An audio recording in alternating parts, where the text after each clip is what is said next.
Le Seigneur soit avec vous. Et avec votre esprit. Évangile de Jésus-Christ selon Saint Jean. Gloire à toi, Seigneur.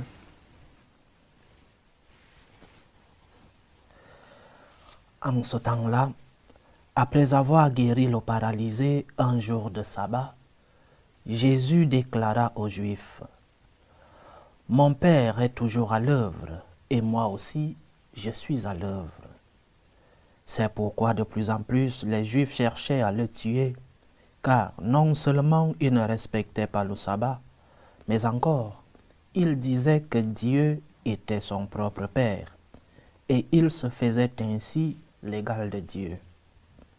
Jésus reprit donc la parole, il leur déclara: « Amen, Amen, je vous le dis. Le Fils ne peut rien faire de lui-même, il fait seulement ce qu'il voit faire par le Père. Ce que fait celui-ci, le Fils le fait pareillement, car le Père aime le Fils et lui montre tout ce qu'il fait.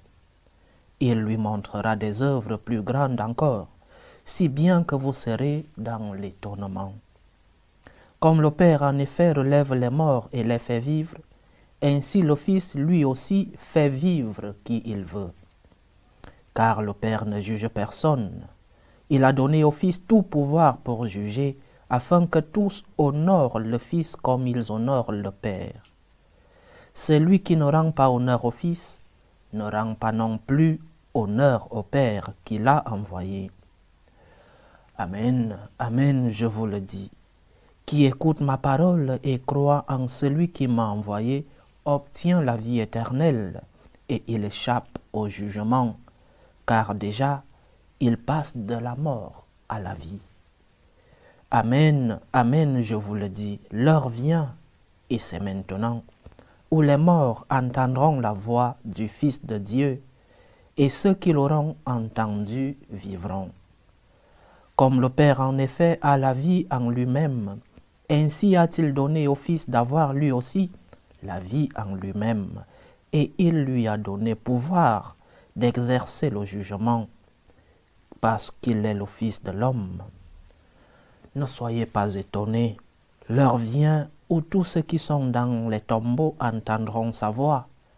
Alors ceux qui ont fait le bien sortiront pour ressusciter et vivre, ceux qui ont fait le mal pour ressusciter et être jugés. Moi, je ne peux rien faire de moi-même. Je rends mon jugement d'après ce que j'entends. Et mon jugement est juste, parce que je ne cherche pas à faire ma volonté, mais la volonté de celui qui m'a envoyé. Acclamons la parole de Dieu. Louange à toi, Seigneur Jésus. Le prophète Isaïe est considéré comme l'évangéliste de l'Ancien Testament. Il est considéré ainsi parce que il a donné toutes les caractéristiques de celui qui sera le Messie. Rappelons qu'Isaïe vit au 8e siècle avant le Christ, 800 années avant la naissance de notre Seigneur.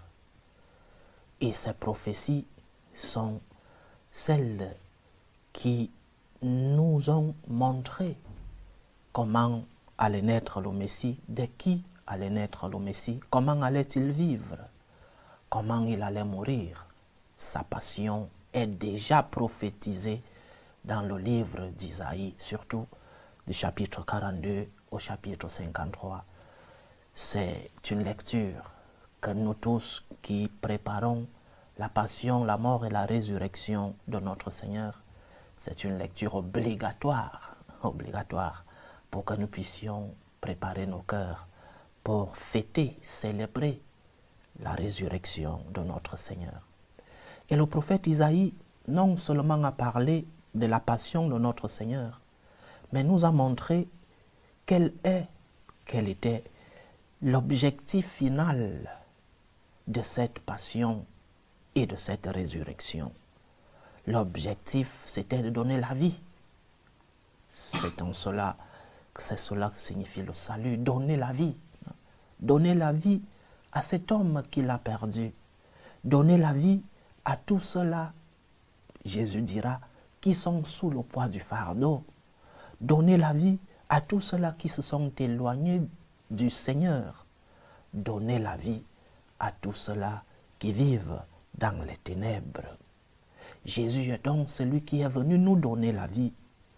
Il est venu te donner la vie. La vie que tu as perdue à cause de ton péché. La vie que tu as perdue parce que tu vis dans les ténèbres. La vie que tu as perdue parce que tu t'es éloigné du Seigneur. Il est donc venu pour te donner cette vie-là. La vie qui est la rencontre avec ton Seigneur. Une rencontre pleine. Une rencontre qui te remplit de joie. Dimanche passé, nous célébrions justement le dimanche de la joie d'avoir rencontré le Messie, la joie d'avoir rencontré celui-là qui vient nous donner la vie. Une joie qui ne signifie pas absence de croix, une joie qui ne signifie pas absence de problème, une joie qui signifie rencontre avec celui qui est la joie, avec celui qui nous a dit qu'il est la vie, il est le chemin par lequel nous rencontrons la vie, la joie. Et le Seigneur nous donne cette vie, mais parfois nous ne voulons pas nous ouvrir, nous ne voulons pas la recevoir. Le Seigneur qui est venu pour nous donner la vie nous a donné des conditions pour que nous puissions recevoir cette vie.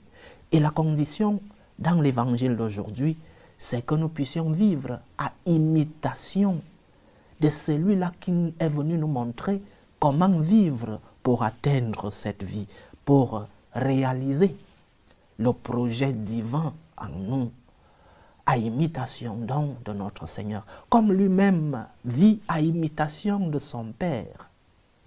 C'est cette communion dans l'œuvre, cette communion dans l'action de la Sainte Trinité, c'est cette communion qui nous enseigne à vivre comme Dieu et donc recevoir le salut.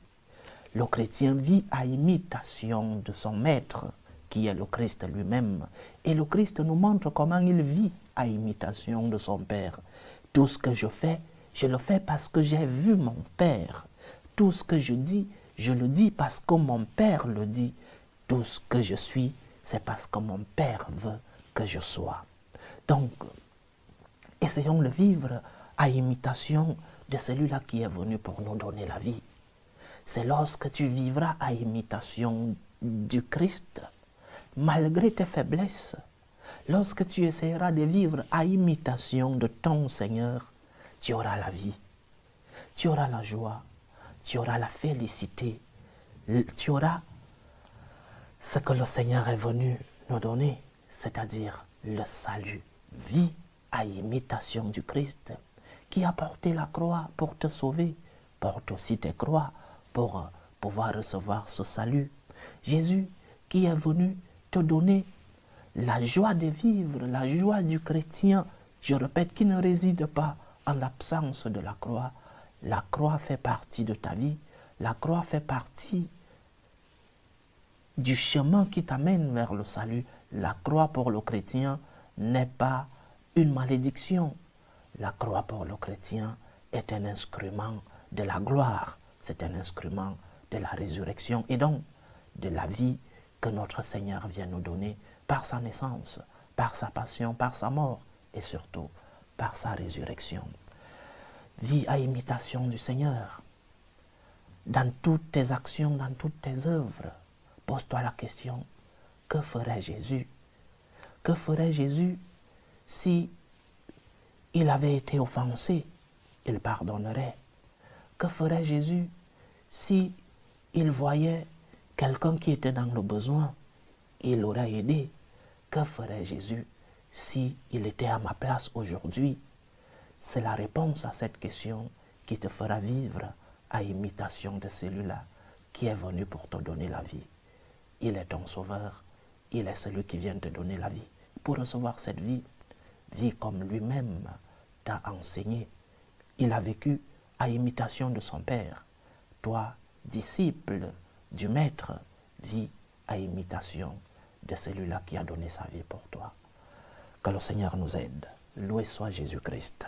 À jamais.